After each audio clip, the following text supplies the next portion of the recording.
Hi everybody, it's me Mel, and I'm here to paint with you. I'm so glad you joined me. We're going to paint a Bob Ross inspired painting today of a sunrise at the lake. Super simple. We're going to keep it easy. I will walk you through it one step at a time. So let's go over our equipment real quick and then we'll get going. First, I've got a palette with red, white, blue, yellow, and black. That's it. I like to use these plastic palettes because then I can just wash them and reuse them. You can get one in my shop if you need it. Otherwise, the plastic lid that doesn't match a Tupperware container, perfect for this job. Or a piece of wax paper on a paper plate. I suggest you don't use paper, even though it's super simple to clean up and throw away. That paper will soak up all of your paint. I mean, look, I don't have much paint in there. These things are maybe the size of an egg. No, about the size of a quarter. So they're pretty small. I've got maybe a teaspoon to a tablespoon of paint each. Not a lot. So plastic surface helps with that. I'm going to use two brushes today. I have a big brush with a 1/2 inch sort of bristle there and a small one.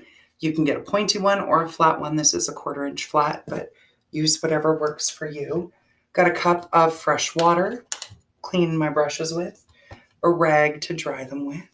So once you're all set up, come back, get me a drink, and I'll see you in a minute. All right, you ready to paint? Let's paint. We are going to start off with what's furthest back in the distance, which is going to be our yellow here, working up into our clouds and that purple.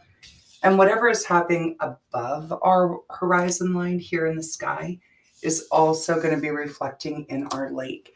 Super simple technique I'm going to teach you. So the first thing I'm going to do is grab my larger brush, that 1/2 inch flat, and I'm going to pick up just a little tiny bit of yellow. I don't have a lot. I just want to use it to make a line. And I'm going to come about 1/3 of the way up my canvas. You can see here, if these 3 fingers are 1/3, I move them up. That's 1/3. One more. That's 1/3. You don't have to get out a ruler. Just eyeball it. And take that skinny edge of your brush, and we're going to go from one edge to the other.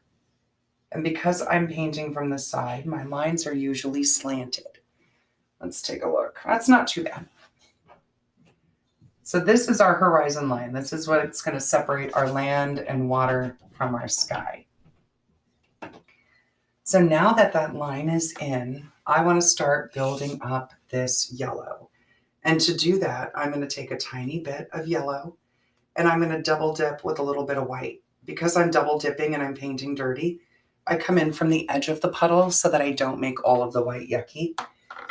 And double dipping is okay in your own paint palette with your brush. It's not guacamole at a party. Nobody cares. So what I want to do is I'm going to start above my horizon line. And I'm just going to sweep back and forth. I want to come almost halfway between my horizon line and the top of my canvas. Just double dipping that yellow and white. Back here, this island or whatever peninsula is going to cover most of this. But I'm going to put it in anyway just to keep myself straight and square. And I'm continuing yellow and white, working my way across here. What I want to do is just start building up different levels of this sky. I want it to be different tones of yellow. So every once in a while, I just pick up a little white and streak it through to create some difference. Like there's some fluffy clouds back there or something. Little bright morning glow. And bring that up. You see how it's not straight across? You don't want it straight across. You want to create a little bit of height and dimension there in a few spots. So just let it be loose and messy. That's the best way to go here. Loose and messy. Okay. So now I've got my yellow in the sky. I'm probably painting a lot faster than you are. So now is a good time to remind you that you can pause this video at any time. Don't get frustrated. Don't get angry. Don't force yourself to keep up. This whole process is supposed to be about creating and having a good time. So if you need a few extra minutes to do your work, then do you, boo. Hit the pause button. I'll still be here. I'm not going anywhere. Okay. So my sky is in, but remember, as above, so below. I'm going to come down. I want this to be a little bit lighter, so I'm picking up more white than yellow. And I'm going to come down and just sort of mirror this shape. Now, if you are working on a canvas on an easel, turning your canvas upside down is sometimes easier at this point. I'm trying to keep my horizon line in field of view there so I know where it is. But again, a little bit of yellow, streaking some white through there. And it's not a mirror reflection here. It's just the expression of it, just a little wisp. Just sweeping through. Once it's down, I'm going to grab a little white. Again, wisping that through to just create different levels of light. Okay. Boom. There we go. Take your time. You don't have to keep up. It's not a race. But at this point, we're going to want to clean our brush. So if you need to, pause, get caught up. I'm going to go ahead and give my brush a little rinse. So I'm just sweeping it back and forth on the bottom of my cup. I don't want to mash it. I don't want to jack those bristles all up. So now I'm just going to give it a little wipe. And I'm going to pick up just plain white. Still using that big brush. We just cleaned it. And what I want to do with the white is I'm going to come in just above where my yellow ends. I don't want them to touch yet. And I'm keeping with that uneven pattern of height, the way that's all spread out there. And dropping this white off. It's going to serve as a buffer. It's sort of like when you get gutter bumpers when you're bowling with kids so they don't get a gutter ball. If we put white between the yellow of our sky and what will now become the pink and the purple, that white will serve as a buffer and it'll help blend those two colors together so things don't get freaky deaky. The other thing it does is it kind of looks like clouds when we leave a little bit of it in there. So it's sort of a little trick that I've learned and it works well for me. So I'm sharing it with you. So now that my white stripe dropped off, my brush is empty and I'm just blending up and down, sweeping a little vigorously. Sometimes you got to scrub to move that paint around. And what that's going to do is just lighten up that little section. Just lighten it up a little bit to just blend out that edge. So now it's much softer. And we'll come down here and do the same thing in the water. Just drop off a little bit of white right around the edge of that yellow and swish and sweep. There we go. All right. The whole goal here is to just feather that out so that we don't have any harsh lines or edges, let things fade. It's really sort of an easy cheater technique without having to get real serious about your layers. So I'm just rinsing off my brush again. And what I want to do is make the tiniest bit of pink. So I'm going to grab a little scoop of white about the size of a pea, and then a tiny speck of red, just a tiny speck on the corner of my brush. And I'm just mixing it with my brush here, making a little bit of pink. And I want to bring that pink right over that edge of white. Not to the yellow, but almost. And once I start swishing, I can start streaking a little bit of that pink down into the yellow. If your yellow is still wet, it may blend a little bit, give you some peach or orange, all of which is going to be absolutely beautiful. So we welcome it. And again, right along in that bumper, that buffer of white that we put in, just streaking in a little bit of pink, working to keep those edges uneven. So I have different points in my height here. Let's see a little more here. And you can see I'm getting some light, some dark. You can even clean and empty your brush and sweep over it. It will help take out any harsh edges. Just working that up toward the top. We're going to bring that purple down in. So I want just a glint of this pink across there. Again, down here, as above, so below. We'll put a little bit of that pink right down here in our water. Just little bits, not too much. Just try to keep little variation. I'm not even going to worry about this bottom corner because I know I'm putting land there and I'm a lazy painter. I also don't clean under my refrigerator unless I'm moving, so judge me if you will. But I like to work smart, not hard. Okay. Ooh, that got a little bright and dark, didn't it? Let's rinse off that brush. When that happens, just clean your brush. Get your empty brush and wisp over it just a tiny bit, and that will take that out for you.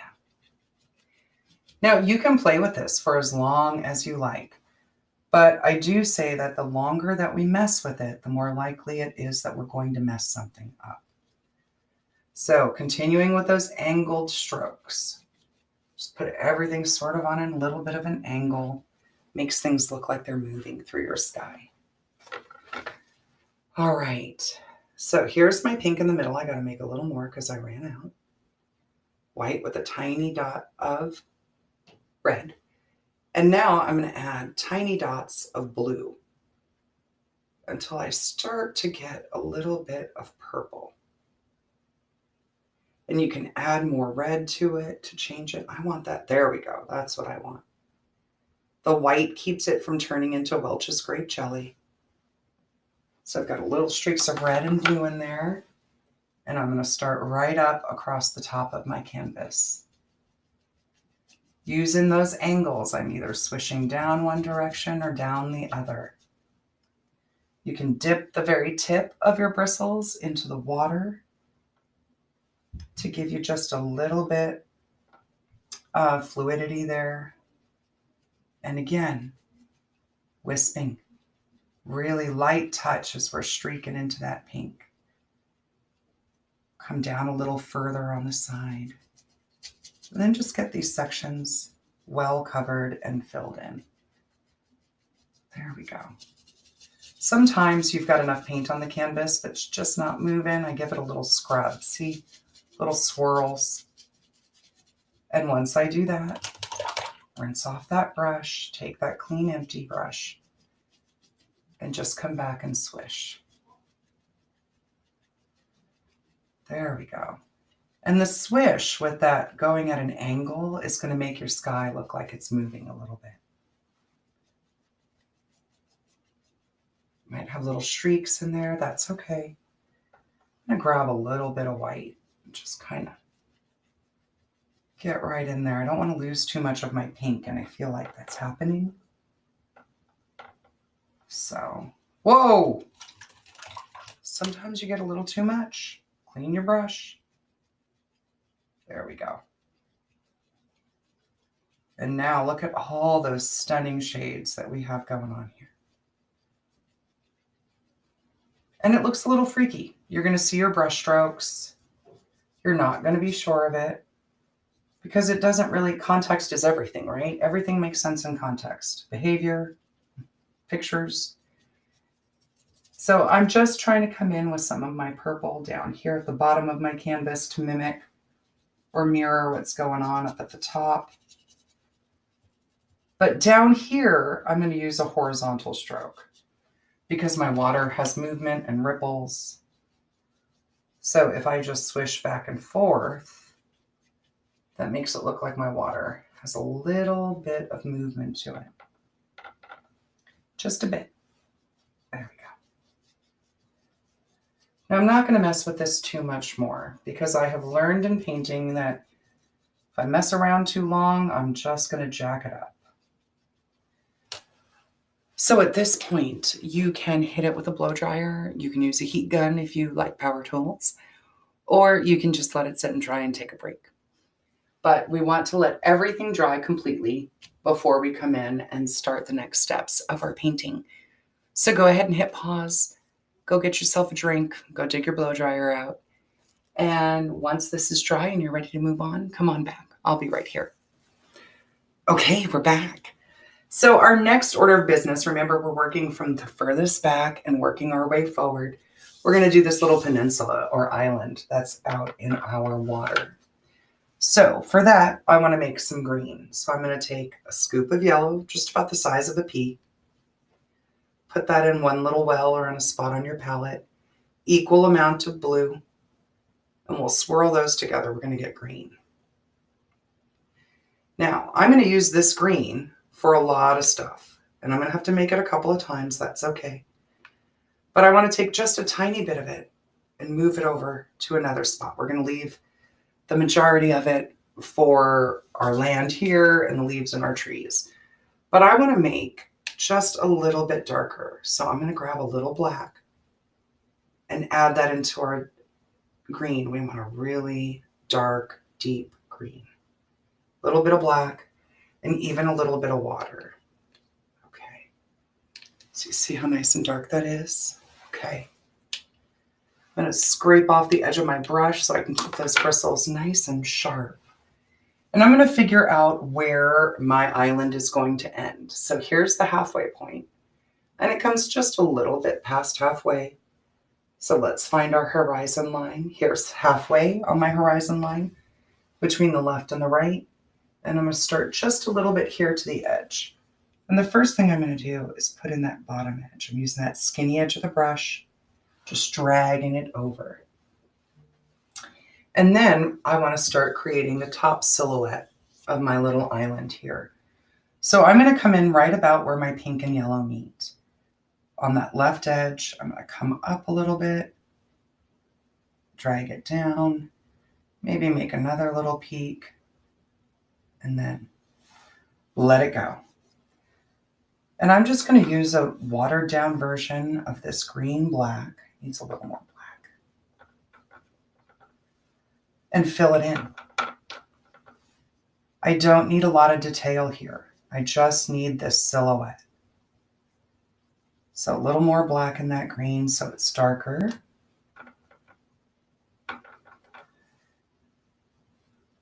And I'm just going to fill it in. I'm not going to worry too much about that top edge because I'm going to put trees on it. So I'm just going to fill this in. There we go. And you might be able to see your brush strokes. That's okay. It'll add texture. Just give it a little wisp.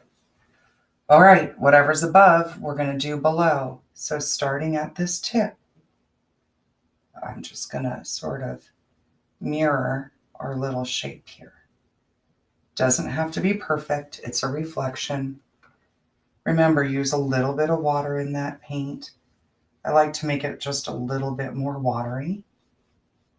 Then I used up here a little thinner. And I like to use horizontal strokes down here. I'm going to kind of scrub in that edge so I don't have an outline.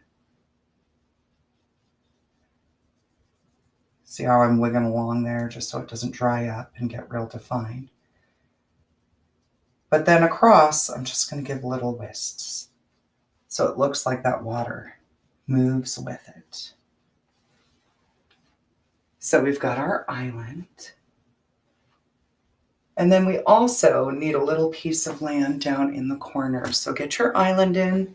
Pause me if you need to. When you're ready, come on over and we'll start this island. You ready to go? Okay. We want this right edge of the island to be a little bit over our horizon line. And it's just going to sort of curve down and nest toward the center. Don't have to be real specific with your shape here. And then fill it in. I'm going to use, I'm running out of that dark color. So I'm just going to use a little more black with it because we're going to cover this thing up with a lot of different colors of green. So if you're starting to run out of green, you don't want to make more because you're like me and you're lazy. You can add a little more black to it and just go with that darker shade or make more green. It's entirely up to you.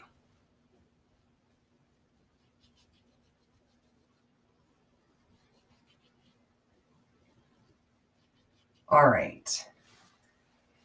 So we've got our island, we've got our reflection, and we have this little piece in the foreground where our tree is going to sit.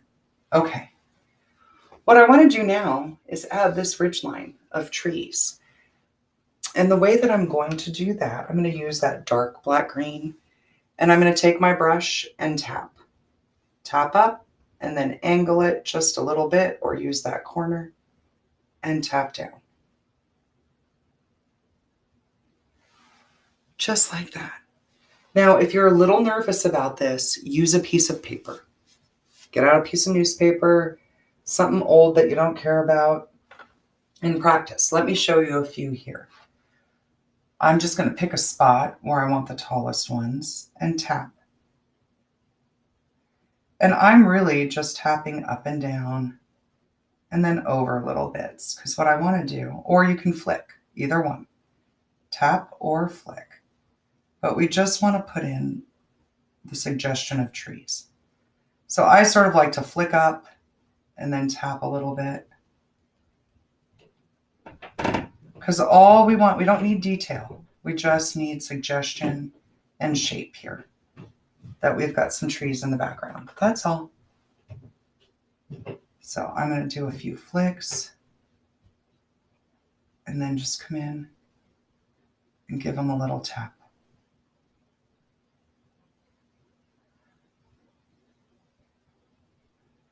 Just little taps.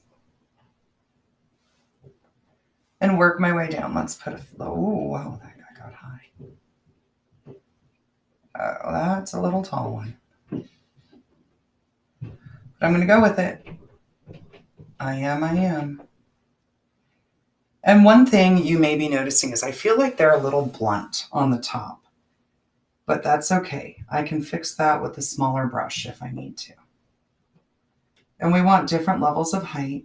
Don't create patterns. Remember, there's going to be a mist and a fog that comes across here. So that will hide a lot of sin. We're just tapping.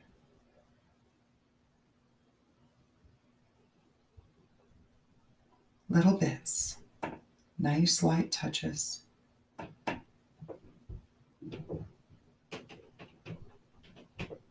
Working our way down. Now what I'm going to do is real quick, I'm just going to grab my smaller brush and give a little flick up at the top, because I feel like some of them got a little blunt on the top. Now this is where you can get carried away and overwork the piece, which means that you just do too much. And I'm starting to do that. So it's best if I just leave it be. So what I'm going to do is come down here to the bottom edge.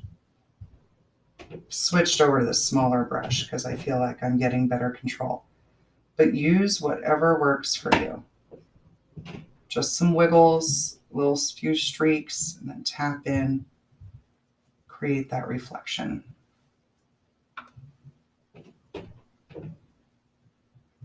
We're just looking for that shape so that we can see them. And you don't have to go perfectly tree for tree. I mean, you can, but I don't. I have to be honest, I don't. Just tapping through.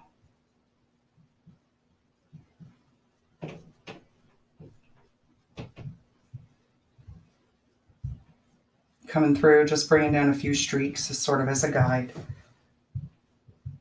And then I get my little brush and I do the little taps. Little taps. And like I said earlier, if you are using a canvas on an easel, you can always flip this right side up so that you're not working upside down. I don't want to have to retape this whole thing. That's a lot of work. So I'm just going to paint upside down. Okay.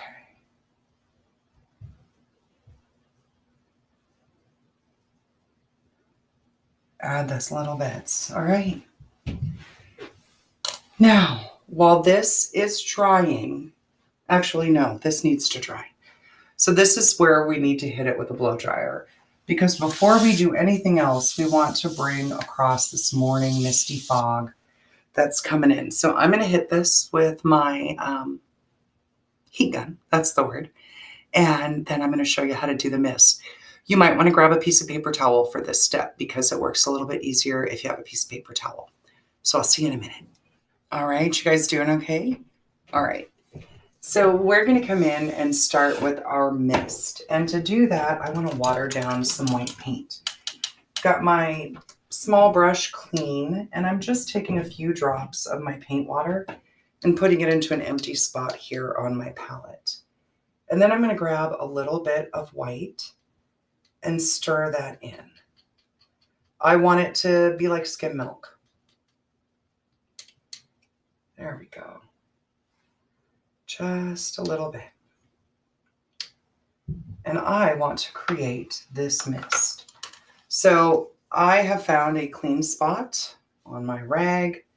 You can use a clean paper towel, but I've got just a little bit of that wet, watered down white. And I'm going to come along and just start swirling that in. Starting at the water line, using circles, letting that mist sort of rise up.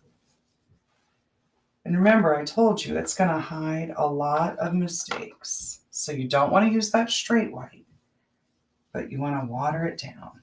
Little circles, let it swirl.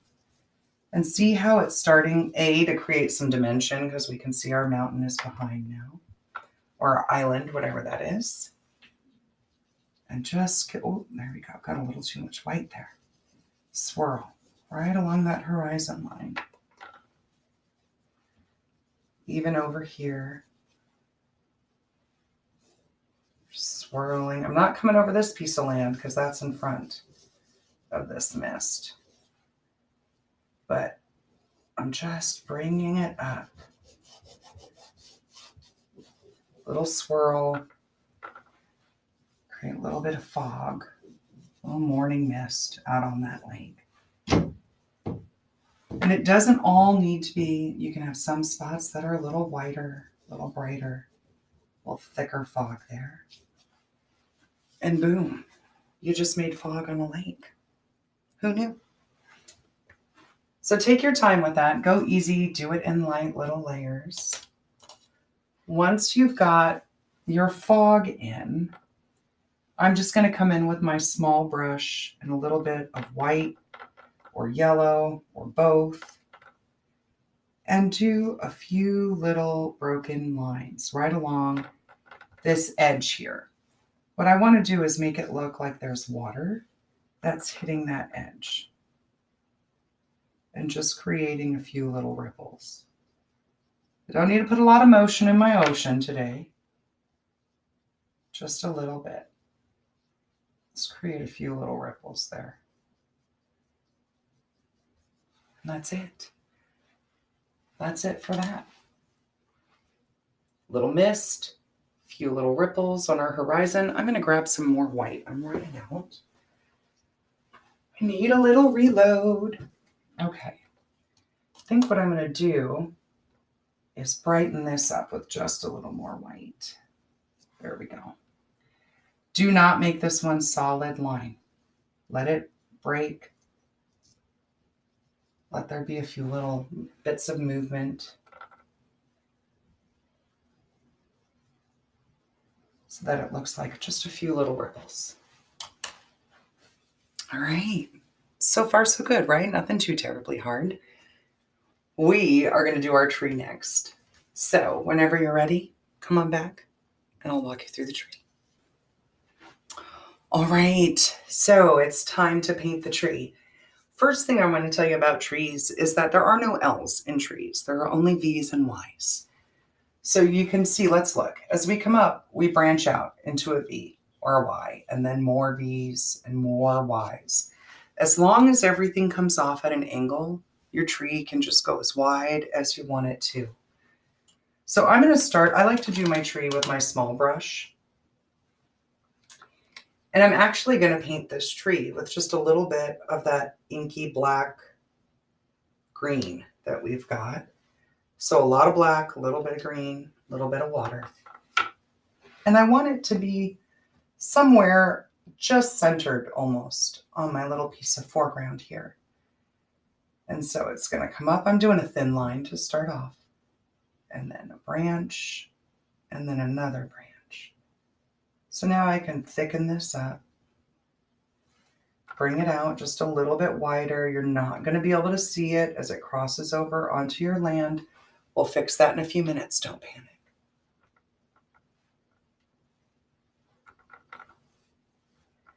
All right. And I'm going to come up and create another V here. Let those go off in different directions. This guy, I'm going to let it sort of dangle over. And sometimes our brush isn't going to go where we want it to, and we're going to think we made a mistake. But I've watched enough Bob Ross to know that those are happy accidents, and that branch was meant to be wherever it went. So don't sweat that small stuff. Bring another one up. And I'm making sure to keep those angles, those V's. Let things get light and thin as they come out toward the edge, thicker as we work our way toward the main part of the tree. We can have some branches that come out and go over. No two trees are ever the same, even if Mr. Miyagi tries really hard. This one just needs to be happy. It doesn't need to be perfect.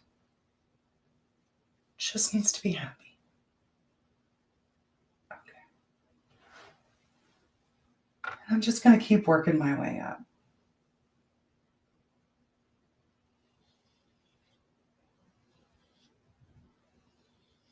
And I think that's going to be about enough. I don't need this to be a spider web of a tree, but I'm pretty happy with that. So what I want to do before it dries is start putting the texture of bark on it, little highlights.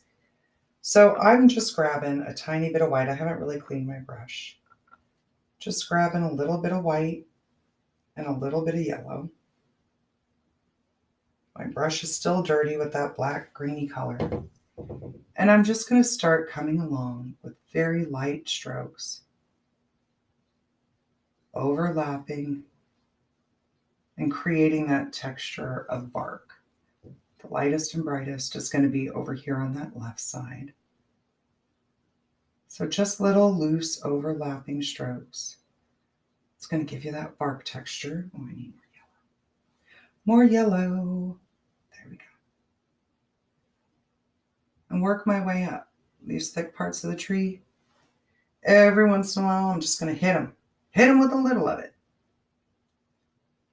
I don't have to go all the way out to those very tips. Most of this is going to get covered by leaves anyway. But I do want to just create the suggestion of a little bit of highlight, a little bit of bark, a little texture. Just little bits. And take a little white, just hit it real quick. So I have a few little bright spots. That's about it. The rest of that's all going to end up covered up. Uh-oh. See, I made my tree a little fatter there by accident. It's okay. All right, so we've branched out our tree. We've added just that little bit of white and yellow to the dark color of the tree while everything's still wet, using those short, loose, overlapping strokes to give us some texture. And now we're going to start building up in layers the leaf canopy and the grasses and bushes down here below. So the green we made earlier, that's what we're going to start with. We're going to use 3 tones, dark, medium, and light. So I'm going to make a little bit more because I kind of went through that. Equal parts of blue and green. Equal parts of blue and yellow to make green. Whoops, sorry. Okay. And we're going to start tapping. So I'm going to take my brush. I'm going to start down here on the land. And I'm just tapping, letting those strokes overlap, spreading that paint around. When I get to the edge, I'm going to let it get a little fuzzy and a little bumpy. Working right up to next to that tree. Let those bristles leave those little pokey edges.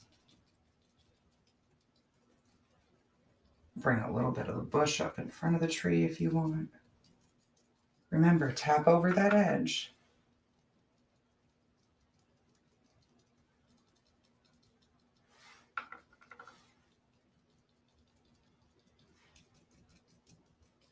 And we're just going to keep tapping. This may give your brush a really bad hair day. Don't worry, we can fix it. Okay. So I've tapped in that dark color on the ground. And now I'm going to come up. I'm going to add just a tiny touch of black to this. And I'm going to come out and start tapping in my leaves. So I know I need a little bunch here. So I'm just using the tip. And you see how my brush is constantly in motion. I'm not striving for perfection. I'm just trying to make these sort of pom-pom shapes.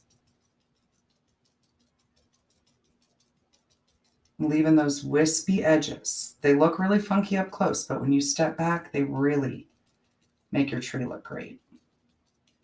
Pile up a few little pom-pom sections here. Trust the process.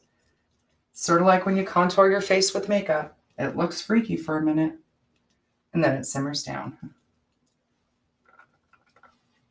Sometimes you might need to stand up and step back so that you can get a different look or perspective, different point of view. But we're just tapping these in, creating this little canopy in our trees. Little bits are going to peek out. Remember, adding a little bit of black to your green is helpful. It's creating that dark layer that we need first. We'll add more and brighten it up, I promise. Don't overcrowd it. Leave some room. I know it's goofy and it feels weird. Trust the process. We'll get there. Okay. So see, there's still a little peekaboo action there. Bring that down. There we go. Just little taps. Okay. Good. I'm all right with that. So what I want to do next is add some more yellow to the color that I just used, because that's going to give me a medium tone of green and brighten it up.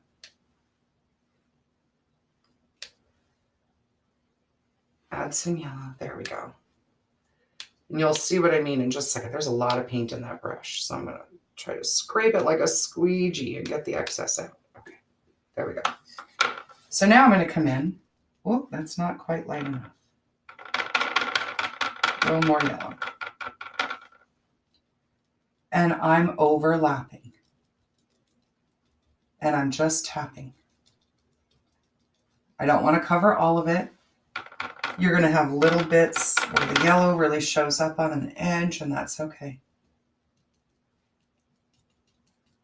But by just sort of spreading this lighter green around, we're building up that dimension. I mean, look at this half of the tree versus that half of the tree. Makes a big difference, doesn't it? It really does. Just using that trick of color. Start picking up some more yellow. Can really brighten that up. The more texture, the better.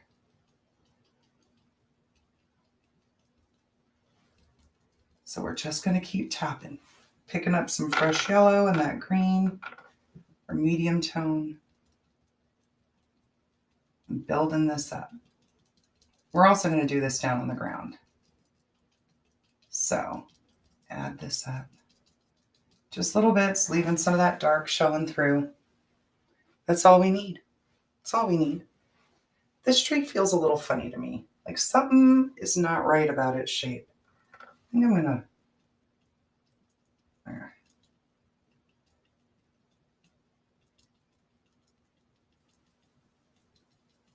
play with it a bit. That'll work. Okay. Now, back down to the bottom. We're going to go down to our ground. And again, this stuff is still wet. That's okay. Just keep your brush moving. Don't cover it all up. These little clusters are going to look like individual bushes that you didn't even have to work to paint.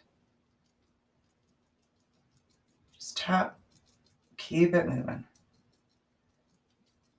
Boop, boop, boop, boop, boop.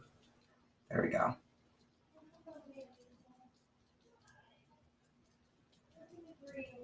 There we go. All right. Oh, this little piece over here, I almost forgot it. Okay. Now, what I want to do is clean my brush. Remember, take your time. If you need to, come back. I'll be here. Get your big brush clean and start picking up just yellow, all by itself. And we're going to come around to the outer edges and create little clusters here by just tapping in these little bits of yellow, just sort of around those edges. Sometimes, because these brushes are pretty tight, you get little blobs, but I just take my finger and give it a little tap, sort of spread it out. And this will help create a little bit more dimension too. You'll get these little bubbles and clusters so that it looks like part of the tree is out in front. But just those brushes, just tapping, creating those little bits of highlight here.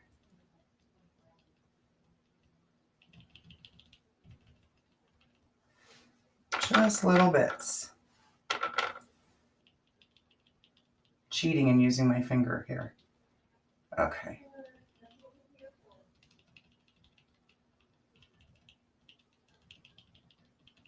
Just little bits. Don't forget this guy over here. He's dangling. He don't want to get forgotten. Now, sometimes what I do is I let this layer dry and come back and add a little more yellow. Because as long as this is wet, the wet is going to meet wet and keep swallowing it up. And you're going to end up with lots of different shades. So you can always pause it, hit it with the blow dryer, and then come back again in a little bit and look at it. I'm just going to keep tapping in some yellow here on my ground. Remember, if it feels a little heavy or bright, just give it a little tap with your finger. And that will sort of just soften it up a little.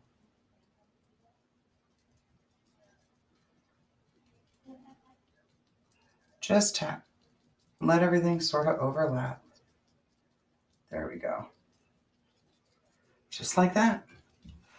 All right, I'm going to give you a minute, and then I'm going to come back, tap in just a little bit more yellow to give some final detail, and we'll create those birds in the sky. All right, I'll see you in a minute. All right, last little bit.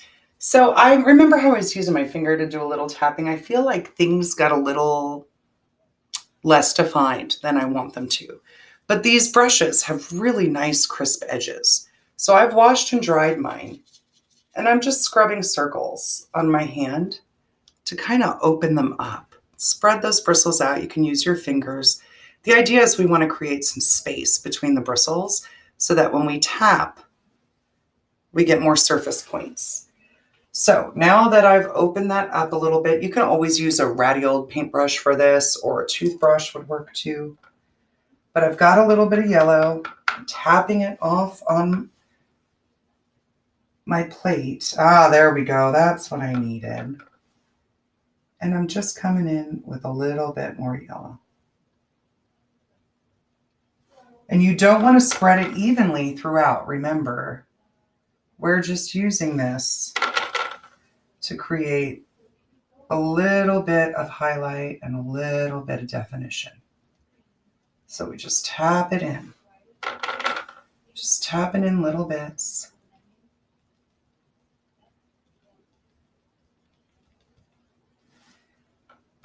And remember, reload your brush and come back again if you need to. This is really the only fussy part, I think, of this painting. Because if we keep pushing, we're going to lose our definition and we'll lose that fun, spunky little highlight that we've got going on, all that delicious texture. So just tap away. Remember, straight on, stipple, stipple, tap, tap, stipple, stipple, tap, tap.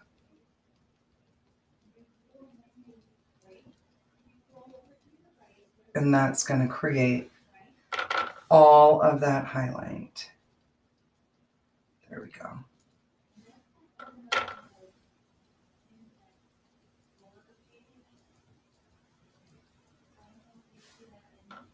There we go.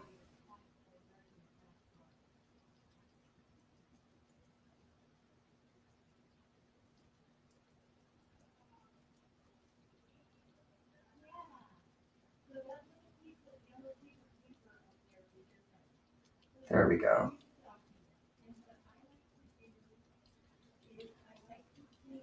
There we go. Just tapping, tapping, tapping. Sorry, I get lost in the process too. You know, it's fun. It's hard to get bored with painting, at least for me. It's little bits. Sort of creating these little edges of clusters. What do you think? Pretty good? I think it's good enough. I think if I mess with it anymore, I am bound to muck it up. I know myself. I play too long, I certainly go wrong. So, final step when you're ready for it, come back. We're going to put in these little birds. So, we're going to grab our small brush. And I like to give those bristle edges a little pinch and get them nice and tight.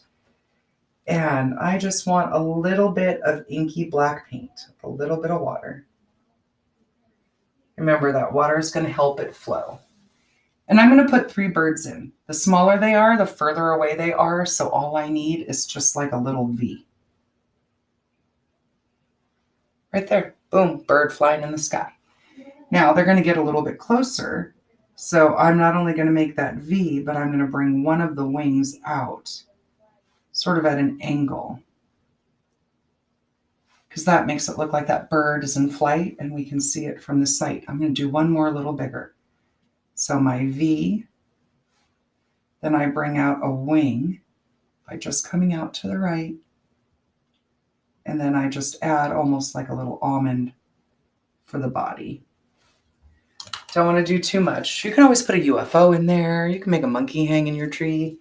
You could put a mermaid in your water. You could put Jaws in your water. Oh, I feel like I didn't get enough reflection back here. So we've hit the final step. And at this point, I'm just going to come in and fiddle with a few details. I feel like I didn't get enough reflection down here. Maybe just add a little bit more. There we go. That's better. Just a little bit. Maybe, let's see, what else could I do? I could add a little bit more white definition here on my horizon to make those little ripples. There we go. But now it's time to sign this bad boy. So you can always use a Sharpie once it's completely dry, or a paint pen, or you can, use your fingerprint. Sometimes I do that. I just paint my thumbprint and stamp it so that when somebody takes my painting to an antiques roadshow, they're going to have to get the FBI in to figure out who made it, prove the provenance. But here we go. Pretty simple, pretty easy. And I want to point out a couple of things because I know that you're going to do this too. Down here, I feel like I lost some of the definition compared to up there, but I'm okay with that because it's a tree and no 2 trees are the same. I feel like it might have gotten a little muddy here. One thing I can always do is come back, tap in a little more yellow. If that's what I want, it'll work. But go easy on yourself. Be realistic with your expectations. If I went to the gym, I doubt that I could run a 6-minute mile. Probably couldn't even run a whole mile. Not even in 10 or 15 minutes. But some of you could. But I can also paint a tree in about 2 minutes, where it may take you 10. So don't compare yourself to other people. My mom always told me that we should never compare our boobs, our butt, or our bank account to anyone else's, or we will shortly end up disappointed. And I think that if she were still here, she would agree that we should add our paintings and our art to that list. Because if we compare it to others, we're just going to be disappointed. We're all different. Now, what I'm going to do is move my water out of the way here. And I'm going to peel off this edging so that you can see what the final result looks like. This is my favorite part of the painting. I use a canvas paper that I tape to the wall. It's just a little bit more functional and practical. If I were to paint on a stretched canvas every time I paint, I'd have a room full of them and I'd run out of space. So I like to tape these up. And then when I peel that off, I get that fun, crisp edge. So you can still frame this if you want to, hang it up just as it is. So I hope you had a good time. I had a really good time. Come back and paint with me soon. One last quick tip, wash your brushes in some cool soapy water and just sort of give your bristles, let me show you. Give your bristles a little pinch and pull to reform them when they're done, and they'll dry and they'll be great to use again. If you've got any paint left over from your kit, just pop the lid on it, throw it in a baggie, and it should last for a little bit. If you want to keep it for a long time, put it in the fridge because cool moistness helps keep that paint for a long time. All right, well, it has been a pleasure painting with you guys. I hope you had fun. Come back and see me soon. Stay safe, stay healthy, and be well.